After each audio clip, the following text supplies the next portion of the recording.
Salut! Cred că ne cunoaștem. Eu sunt Pătrimea. Mă recunoști acum? Am deschis un chioșc lângă școală. Te invit să-ți iei o gustare pentru pauză. Cât costă? Stai liniștit, îți vor ajunge banii. Doar că vei plăti în durate muzicale. Să ni le reamintim împreună. Nota întreagă, doimea, pătrimea, optimea și, bineînțeles, 16-imea. Iată ce poți cumpăra din magazinul meu. Nota întreagă, care face cât 4 lei, îți va aduce un suc. Doimea valorează 2 lei, adică un croissant. Pătrimea, numită după mine, bineînțeles, valorează 1 leu. Să nu crezi că e puțin, poți să ții un covrig. Optimea, ce zici? Sigur, 50 de bani, adică o eugenie.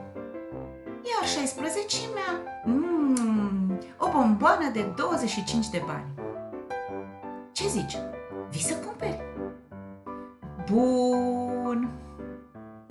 Hai să vedem. Spui că primești zilnic de la mama 4 lei?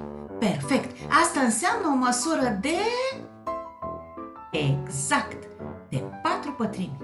Putem spune deci că o zi egal cu 4 pătrimi. Deci, ce ți-ar plăcea să cumperi azi? Ia uite-te încă o dată la lista de prețuri. Aha, am înțeles. Dorești 4 covrigi ca să-i împarți cu prietenii tăi. Bravo! Uite! 1 leu plus 1 leu plus 1 leu plus 1 leu egal 4 lei, adică exact 4 pătrimi. Of, azi nu mai e cu ce plăti. Nici o problemă.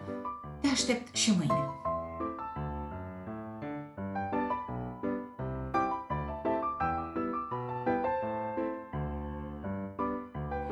Un croissant, 2 eugenii și un covrig. Imediat.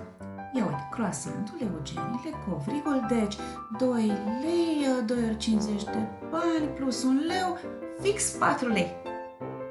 O doime, 2 optimi și o pătrime. Văd că ai venit și cu un coleg. El ce dorește?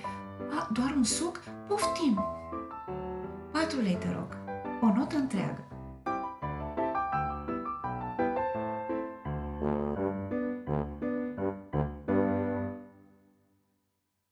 ...16 bomboane? E ziua ta?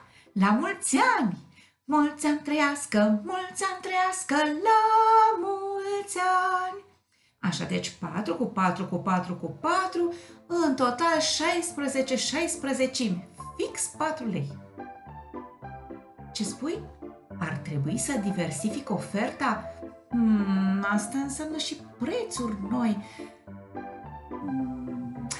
Da, o doime cu punct, 3 lei.